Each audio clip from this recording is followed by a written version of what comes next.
What's up, guys? It's Mike Moon Geek here for Geek Review. So, welcome to Geeked Up, episode number 4. So, today we have like 19 topics to run down. So, let's get started. No further ado.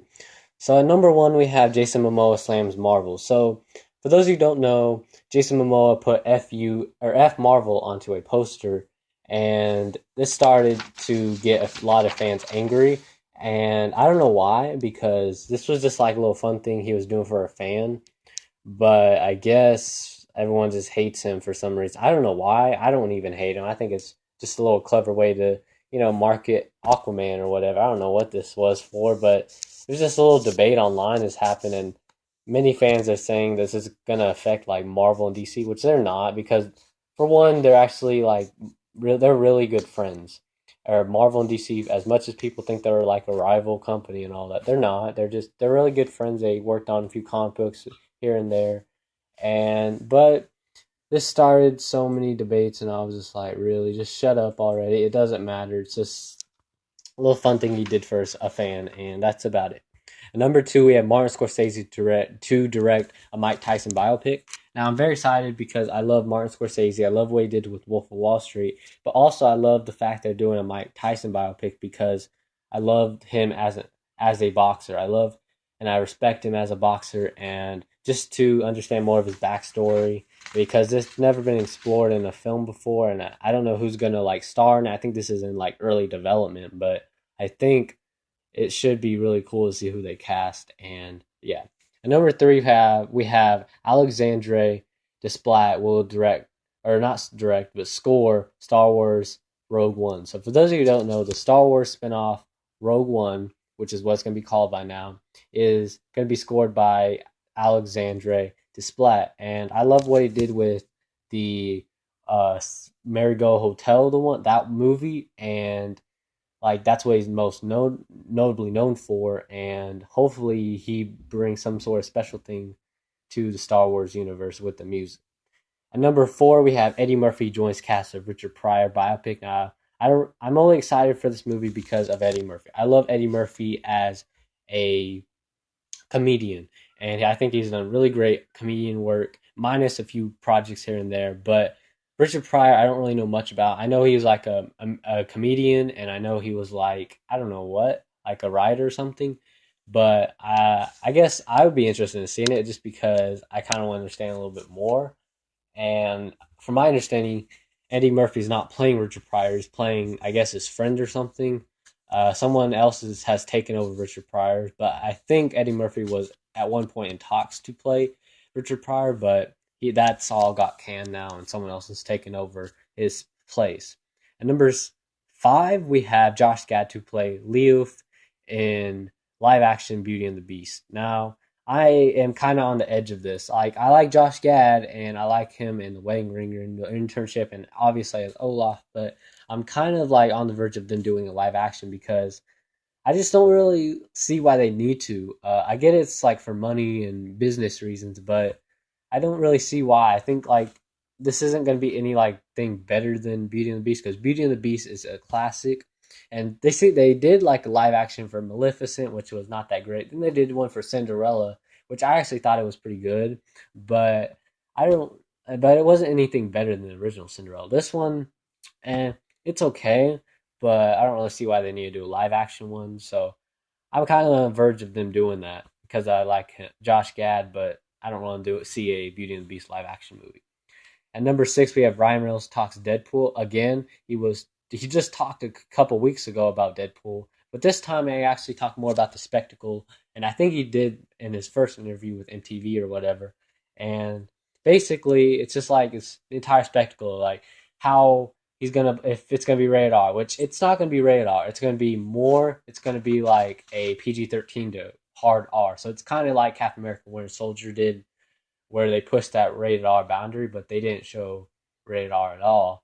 And but I'm kind of on the I don't really want to see a PG-13 Deadpool. I want to see a full-on rated R Deadpool because after all, he is the merc with the mouth who breaks the fourth wall, and I just don't see why they need to do that. But I guess they think it's going to lose them money, which I don't think they're going to lose money. I think they're going to make money no matter what. But whatever. I'm still excited for this movie. I love Deadpool as a character, but I'm kind of I'm kind of disappointed that we can't see like a full on rated R Deadpool movie, is which I think Fox should do and just say they're gonna do it. But I get the business behind it. At number 7, we have Emma Thompson and Kevin Kline join Beauty and the Beast. So speaking of Beauty and the Beast, Emma Thompson, who I really love her as an actress, I loved her in the Harry Potter movies, and I'm very excited to see who like what's and Kevin Kline. Even Kevin Kline did it, and that's just one more reason I'll be excited for this. But again, I'm not like that thrilled with seeing Beauty and the Beast because it's a live action and it's a remake and all that. So I don't really see that. But I like Kevin. I love Kevin Kline. I loved him in that one movie he did, I believe, called Las Vegas, where he like did with like Robert De Niro and Morgan Freeman. It was he's like an older, classy guy, and I really do like respect him as an actor. At number 8, we have J.J. Abrams, rumored to helm Star Wars Episode 9. So, um, if this is true, and this obviously should be taken as a rumor, this is not confirmed yet. This is just taken as a rumor and taken with a grain of salt because obviously this hasn't been confirmed. But if it is true, I am all for him to return. I love what he did with the past movies, and him taking a break from Episode 7 and Episode 8 is going to be really great because he's gonna take a little break for a little while, and then he's gonna come back on as the director. He's gonna give someone else the directing chair, and then yeah. So I'm very excited for that because then we won't have to like see a downwards trending in the Star Wars movies because we've already seen that happen 3 times with the prequels. So yeah. At number 9, we have Pixels trailer. So Pixels trailer just hit the web, and so it stars Adam Sandler, Kevin James. So these two are in a movie again together after Grown Ups 2. Now, I I like Adam Sandler a lot, but what I want him to do, I do like the trailer. I do, but I also think that I think this movie could be a flop because even though it looks interesting, they're putting like real live action like video game people in there. And but Adam Sandler, you see, the thing is with Adam Sandler when he does these stupid comedies like Grown Ups 2, Grown Ups 1, and like That's My Boy, and all these stupid comedies he's done over the years, it ruins his career. And everyone thinks his career is down the toilet, but I have faith in him. I want him to go back to doing dramas because what he did in Rain Over Me, which I really did like Rain Over Me, and then he did one in Punch Drunk Love, which I love Punch Drunk Love, but I liked him. I loved him in that movie, and I want to see him do more and more of that. But I don't know why he has to do these stupid comedies, especially Kevin James. Okay, so I love Kevin James as well, but Kevin James, he is also one of the problems that Adam Sandler movies don't work because he's always joking around with his friends. Because yeah, I mean, I just don't know why he has to do this movie. And again, it's through his production company, Happy Madison, and through Sony and all that, which he's done most of his movies through. But his comedies just haven't been hitting within the last like few years. Like Blended, we had last year, was not that great. We had The Wedding Singer with Drew Barrymore, which that was actually pretty good. I liked The Wedding Singer. I didn't love it as most people did, but I liked it, and I liked 51st Date. So some of his comedies have been hit and misses, but I wanted to see him to go back to comedy or drama. But that's just me, and yeah. So at let's see, what are we on now? We are on number 10. So at number 10, we have Jonah Hill and Miles Teller begin shooting arms in the Dune. So from my understanding, this movie is actually based on a true story. And I love all these based on true story movies. Like I just reviewed McFarlane USA. That was such an amazing movie. And seeing Jonah Hill and Miles Teller, I think they're going to be a really great duo on screen together. I love Jonah Hill as an actor, and I like Miles Teller. I liked him. I like Jonah Hill in all of his comedies he's done. But again, he's done mostly. Look at it with his characters; they're kind of the same thing. But in Miles Teller, like I liked him in The Spectacular Now opposite Shailene Woodley, and Jonah Hill, I liked him in 21 Jump Street, 22 Jump Street, and but I mean, he just does most of his like other like his like the same types of characters. I liked him in This Is the End as well, but again, hopefully this is gonna like revive him and turn him into a good dramatic actor because I like and this is gonna be a dramatic piece and I really like that. At number 11, we have Insidious Chapter 3 trailer review. So I just watched this trailer, and I gotta say, I'm all for them doing the third installment of their Insidious franchise because just to fit out or finish out their entire franchise of this Insidious movies. Now, I love the first Insidious movie. The second one, I liked. It wasn't anything like special for me. I didn't think it was as scary as the first one, but I like this third one because or I like the first one, third one, yeah, the first one because it was something new I haven't seen. The second one kind of felt like it was the same thing, but again, the third one I'm very excited for. I think could be another scary, and hopefully they bring us something new in this thing. I don't know how many trailers this thing got, but it looks pretty good. At number 12, we had new Avengers trailer just hit the web. And so basically, I love this last trailer. And I don't even know if it's the last trailer, but I love this trailer because what it showed us was different things in this movie. It looks so much better. Like, one of my problems from this movie, and I think a lot of people actually got put off by this, is that, like, this entire Avengers Age of Ultron trailers, like they show so much dark and grittierness to these films, but they don't show like the fun aspect. Because that's what I loved about the first Avengers movie. Like it was fun. You could just be glued to your seat and not even want to leave theaters. That's why I want to see with the second one. And don't get me wrong, I think the second one's gonna be even better than the first one. I think Ultron looks awesome, and I love this entire thing of the heroes coming together once again, and hopefully this continues the story in a way we haven't seen before. And yeah, I'm very excited for this. I love the first one, and I'm looking forward to seeing the Scarlet Witch and Quicksilver aspect of it because they're mutants, but in this universe they're not mutants; they're inhumans, and so they're going to be changing the Marvel Cinematic Universe because even though they're at Fox, they still have to, you know, use them as inhuman, not mutants, because they have a right to use them. So I'm very excited for those.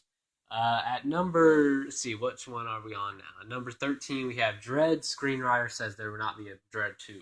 Now, so basically, for those of you who don't know, the Dread sequel is not going to happen, and I gotta say, I'm very disappointed because I want to see a Dread 2. I loved the first Dread back in 2012. And I think if they could do it, like this entire thing was going up and downhill for them. Like the director and the screenwriter wants to say they want to do a Dread 2, but they're not gonna do one because I don't know why they're not doing one. I think like the first one, I think it made a lot of money, so it made them studio money, so it made financial sense. But the second one, like, come on, make a second one, make more people go back to the theaters and watch Dread 2. I want to go see this like world again. At number 14, we have T.J. Miller joins Deadpool cast as Weasel. So I'm not that familiar with Weasel, but I gotta say, I think T.J. Miller is going to be really great opposite Ryan Reynolds, and I think there's been like a lot of speculation about who T.J. Miller is going to be playing because I think he joined the cast at one point, but his like character wasn't mentioned at all. But I gotta get I'm very excited for T.J. Miller, and hopefully he works well together opposite Ryan Reynolds and his love interest. But I'll get to that in a sec. Now, at number 15, we have Sally Field will miss Andrew Garfield when Spider-Man reboots. So basically, seven webheads actually reported this. So this is where I'm getting this information with Spider-Man. So she basically said that she's gonna miss Andrew Garfield because she loved working with him. She loved working with all the amazing Spider-Man people that she got to work with. She loved working with Martin Sheen. She loved working with Andrew Garfield, and she thought that Andrew Garfield was a fantastic Peter Parker and Spider-Man. Same with everyone else online. Everyone thought that this person was the best Spider-Man movie or Spider-Man we'd ever seen on screen, and I gotta agree with that. Like I love the Amazing Spider-Man 2. I love the Amazing Spider-Man 1, and I think they should have done Amazing Spider-Man 3 instead of rebooting it. But I gotta say, I can't wait for the Marvel Cinematic Universe. But yeah, um, this also happened with Willem Dafoe because if you remember back in 2002, I believe, or back in 2003 or 7 when Spider-Man 3 got rebooted, I believe, Willem Dafoe came out and said, like, the people I work with Spider-Man was like family to me. And like he said that, like Tobey Maguire, he loved working with Kirsten Dunst and everybody. And same with Sally Field. Like she loved working with Andrew Garfield and stuff. So I gotta say I agree with her, and hopefully, I mean, I'm just excited for Andrew Garfield anyway because he has other stuff coming up besides Spider-Man, so I can still see him on screen even more.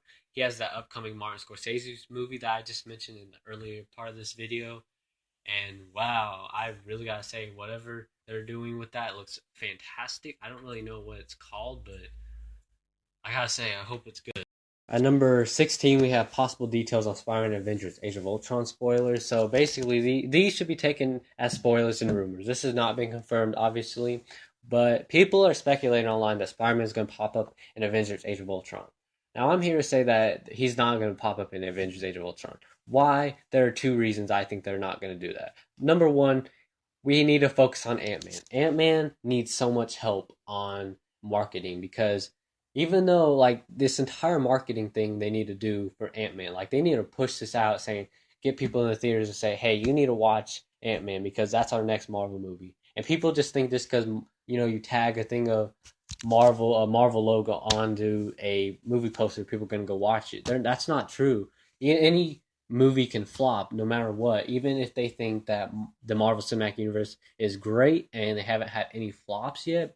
People are still going to say that it's going to do like poorly, and I don't really think it's going to do poorly. I think people are going to go into this theater with an open mind. People are going to love Ant-Man, and because they showed us that with Guardians of the Galaxy, because no one knew who Guardians of the Galaxy were, and the same thing with Ant Man. No one who knows who Ant Man is. No one knows that his villains rogues gallery if he even has any, and that's just that. And hopefully, like this entire thing that this movie went through was really bad because like they had the departure of Edgar Wright, and then they had like just so many things go wrong with this movie, and they had to find a new director and all that, and that's just like added more to the problem. So yeah, number two, the second reason I think that Spider-Man should be in Avengers: Age of Ultron is just because it's too crowded in this movie already. We already have all the Avengers coming back from the first movie, and then we had the new additions of Quicksilver and Scarlet Witch,